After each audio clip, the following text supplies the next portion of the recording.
राजस्थान सरकार की गृह नक्षत्र इन दिनों कुछ ठीक नहीं चल रही। राज्य सरकार को लगातार एक के बाद एक बड़े संकटों का सामना करना पड़ रहा है। एक संकट से मुक्ति मिलती नहीं कि दूसरा संकट तैयार खड़ा मिलता है।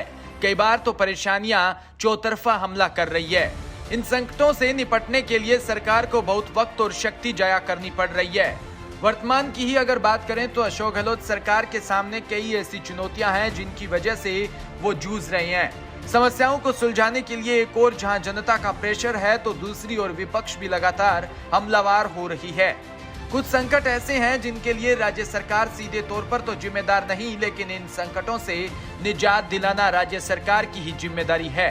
सरकार इन संकटों से जूझ भी रही है और इनके जल्द से जल्द निस्तारण के प्रयास भी कर रही है, लेकिन संकट है कि एक के बाद एक थमने का नाम नहीं ले रहे।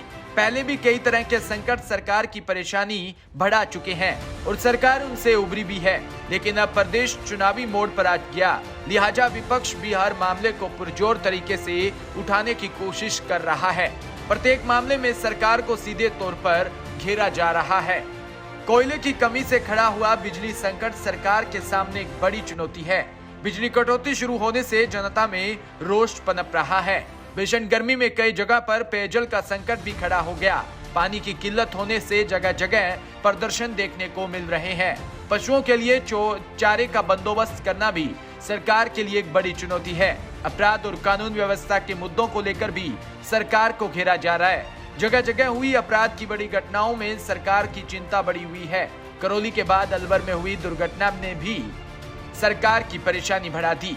जगह जगह सांप्रदायिक तनाव और बढ़ता जातिगत वैमनस्य भी सरकार के लिए चिंता का विषय बना हुआ है। इन संकटों पर सियासत भी खूब हो रही है। विपक्ष हमलावर है और सरकार को घेरने में लगा है। वहीं राज्य सरकार कई मामलों को बीजेपी और केंद्र सरकार के पाले में डालने की कोशिश कर रही है। सरकार पर संकट कई तरह के हैं, लेकिन सीएम गहलोत की पहचान संकट मोचक के तौर पर है। उम्मीद की जा रही है कि मौजूदा संकटों से भी सरकार जल्द उबर जाएगी। Bureau report, DPK news.